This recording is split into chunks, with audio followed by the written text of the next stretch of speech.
hal istri boleh, walaupun mungkin agak mendung-mendung cantik tetapi meskipun mendung-mendung cantik tetapi Tuhan izinkan entahlah belum turun hujan atau tidak turun hujan apapun itu, segala cuaca dan musim itu adalah baik, amin.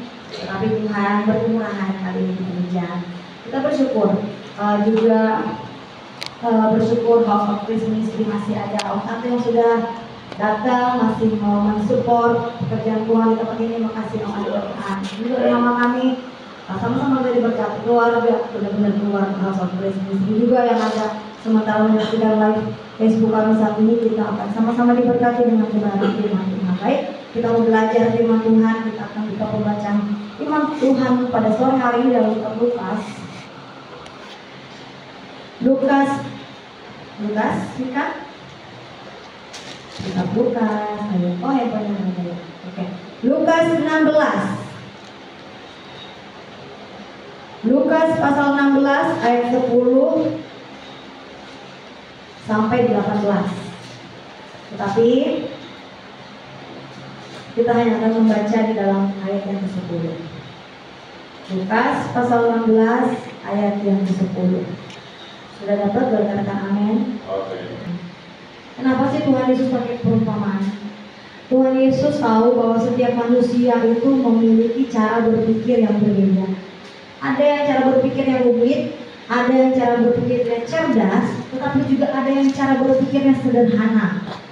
Hal yang hilang, tentang anak yang hilang, bendahara yang tidak jujur dalam pasal 16. Nah, kalau di dalam pasal 16 ayat 10 sampai 18 itu berbicara mengenai kesetiaan dalam hal-hal atau dalam perkara-perkara yang dipercayakan kepada setiap orang.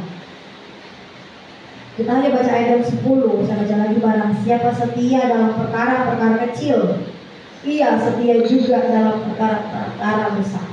Sampai itu. Kalau zamannya generasi sekarang, zamannya generasi Z dan zamannya generasi Alpha sudah terbiasa dengan yang namanya instan. Benar ya, bisa?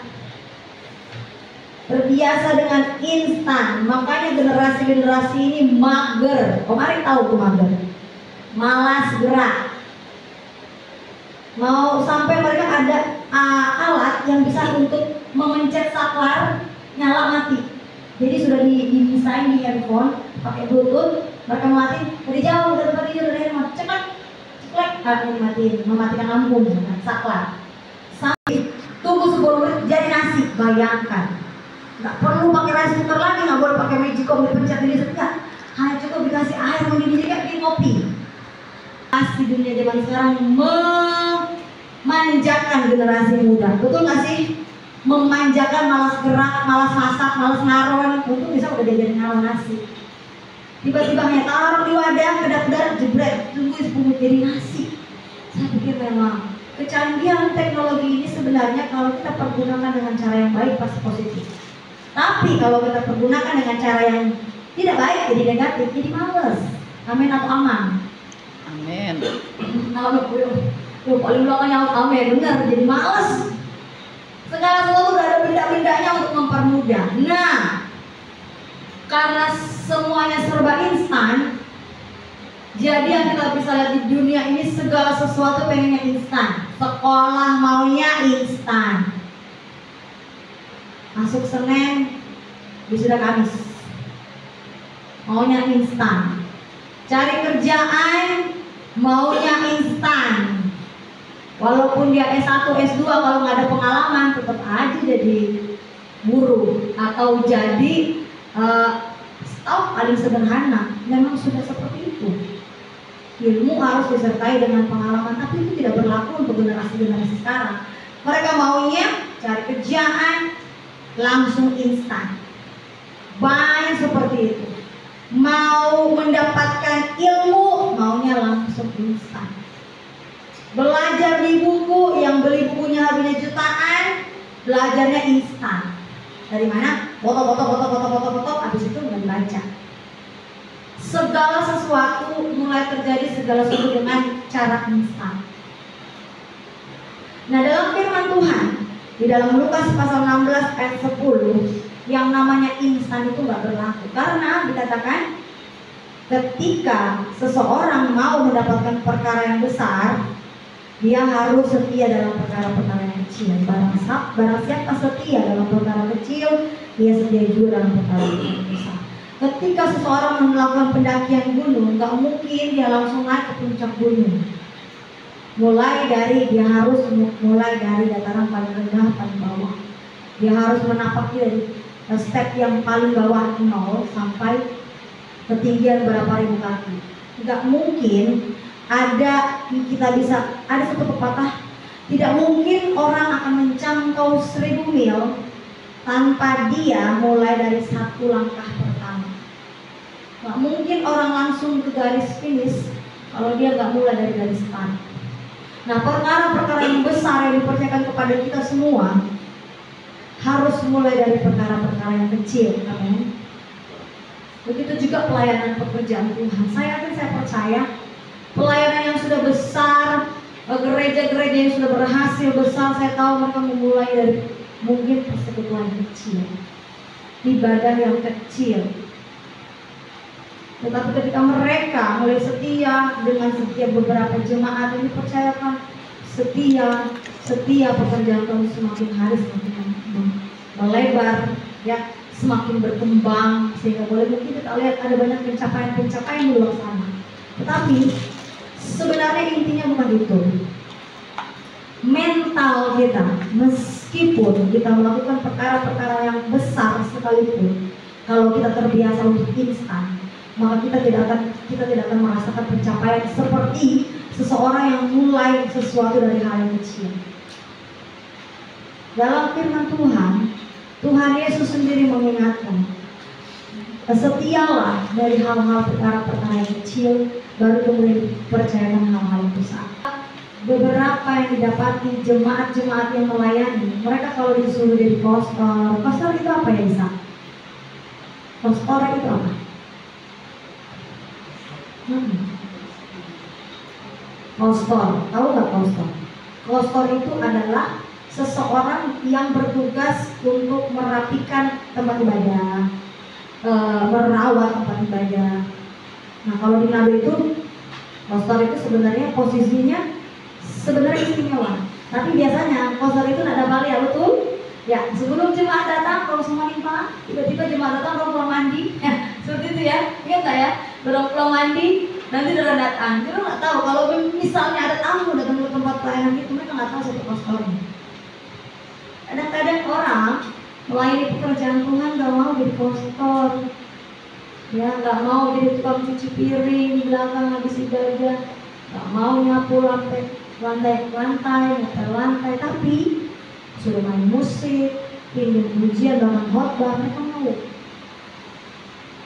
Di dalam dunia pelayanan itu ada yang namanya garam dan ada yang namanya terang. Terang itu adalah sesuatu yang terlihat di depan. Berkhotbah, memimpin pujian, main musik, bermain rebana, wires, banners itu terlihat. Karena lilin atau terang itu pasti terlihat, lampu-lampunya terlihat. Tetapi kalau garam, sesungguhnya mereka tidak terlihat, tetapi terasa. Contohnya si pastor ini, tidak kelihatan siapa yang mengatur kursi misalnya, tapi yang mereka tahu jemaat datang bersih, betul? Jemaat datang kursi sudah tertata dengan rapi. Itu kalau di Manado. Kalau di sini, tante kasih bisa gembala, atur kursi, maksudnya ngepel, gembala perintisan sudah biasa begitu. Tapi pada intinya adalah terkadang mereka ada beberapa orang yang ketika diantar, ketika diminta untuk melayani di depan sebagai terang kelihatan, berantusiasnya beda dengan ketika mereka harus melayani mungkin mengatur kursi, mungkin ngepel, nyapu dan kegiatan-kegiatan yang tidak terlihat. Tapi sesungguhnya firman Tuhan dalam Matius 5 berkata apa? Jadi garam dan jadi terang, harus seimbang. Terkadang orang maunya instan terlihat di depan tanpa dia melalui proses dari belakang. Terkadang menjadi garam itu buat mereka itu tidak menguntungkan tidak membawa prestis buat mereka, tidak membuat mereka terkenal. Jadi mereka lebih memilih, saya maunya jadi singat aja, saya maunya jadi worship leader aja. Tapi sesungguhnya pelayanan itu bekerja, pelayanan itu berjalan harus seimbang antara garam dan terang, antara yang kecil dan yang besar. Tuhan melihat setiap diri kita dalam kehidupan kita. Ketika kita dipercayakan untuk hal-hal yang kecil, mungkin dalam hal pekerjaan, betul ya, hari dan mungkin dalam pekerjaan, dalam usaha di rumah, di kampung, di luar sana. Mungkin ada hal-hal yang sederhana yang mungkin orang lain tidak perhitungkan, kita kerjakan. Tapi ketika kita melakukan segala sesuatu dengan taat dan setia, tanpa harus dilihat orang lain. Tapi saya dengan percaya maka Tuhan, Allah Israel, Allah Abraham, Ishak dan Yakub tidak pernah terlelap. Dia memperhatikan setiap kinerja kita, bahkan yang sesederhana sekalipun, yang kecil sekalipun. Amen. Ya, mungkin dipercayakan di gereja, mungkin dipercayakan di apa yang namanya rayon, Tante Anda, Om Ari, mungkin hanya dipercayakan, mungkin dipercayakan berdoa, atau hanya dipercayakan mungkin mau masak, ya teman-teman. Mau masak, ya nggak tahu siapa yang masak ini. Kalau kamu bilang, iya, ibu Ani yang mau masak. Terkadang kan orang nggak tahu yang mau masak itu Tante Ani. Tetapi ketika kita melakukan segala sesuatunya dengan penuh kesetiaan kepada Tuhan, saya yakin, saya percaya Tuhan perhitungkan. Seperti Ishak, ya, datang ke sini bisa atur kursi, ya, Mika bantu kakaknya. Mungkin mami papi tidak melihat, tapi Tuhan melihat dan memperhitungkan setiap apapun yang dikerjakan. Nggak harus sesuatu yang spektakuler, tetapi ketika kita dipercayakan baik dalam pelayanan, di sekolah, dipercayakan sebagai OSIS-nya kerohanian, masih di doa, masih di kelas, setiap kepercayaan yang Tuhan kasih lakukan. Koordinator doa, betul? Betul. Dikerjakan dengan penuh kesetiaan, bukan dengan rasa beban atau terpaksa. Karena ketika kita mau dipercayakan untuk sesuatu yang besar nantinya, ketika Tuhan lihat setia melakukan hal yang kecil, datang tepat waktu, mungkin melakukan sesuatu yang mungkin tidak diperhitungkan oleh orang lain, tidak dilihat oleh orang lain, tapi Tuhan Allah di tempat yang maha tinggi memperhatikan. Semakin hari Tuhan akan mempercayakan suatu perkara yang lebih besar. Mama saya juga di belakang bukan langsung ketika kerja langsung kemudian menjadi sesuatu atau memiliki posisi yang saat ini, tidak. Saya tahu mama saya mungkin mulai dari yang paling rendah. Apa itu, Mak? Housekeeping ya, Mak? Di housekeeping ya, bersih-bersih kamar, guru, saya tahu. Ya kan? Kayak tantangan kemarin. Tantangan semua ini waktu tempat tidur, nggak usah tantangan, ada housekeeping yang rapi. Itu dalam bekerja. Nggak usah dirapiin, sampai piring katanya, saya piring sama kotor. Iya, itu dalam bekerja. Tantangan, ini hotel memang kayak gitu. Ada pekerjaan yang mereka bersih-bersih di kamar. Nggak mungkin ada di posisi yang setingkat posisi yang baik saat ini tanpa melewati posisi-posisi yang kecil. Begitu pula kami suami istri nggak mungkin mendapatkan pencapaian seperti saat ini ketika kami nggak mulai dari hal yang paling sederhana. Segala sesuatu dalam hidup ini harus ada prosesnya, dan itu dimulai dari langkah pertama.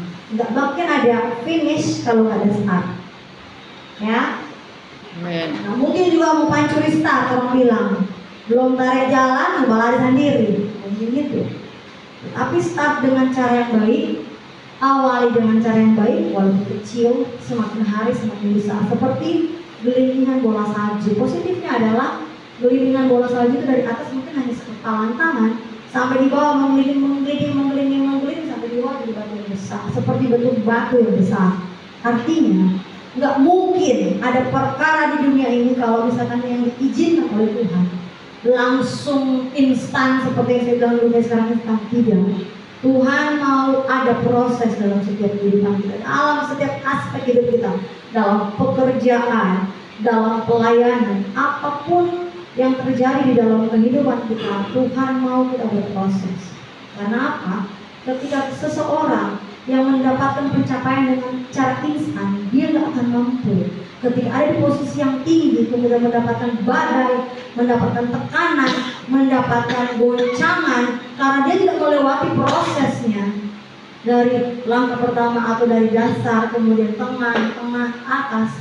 Karena dia naik langsung ke atas, terbang mungkin pakai helikopter, langsung terus tiba-tiba naik di atas bumbungan seperti itu, di atas puncak. Ketika ada badai topan goncangan datang, orang itu nggak akan kuat. Karena dia nggak menghadapi prosesnya. Tetapi ketika seseorang yang dia sudah menghadapi proses dari awal, betapa pahitnya, betapa sulitnya dalam pekerjaan Tuhan, betapa sulitnya dalam pekerjaan, betapa sulitnya dalam usaha, semakin hari semakin kuat. Kenapa? Sudah biasa.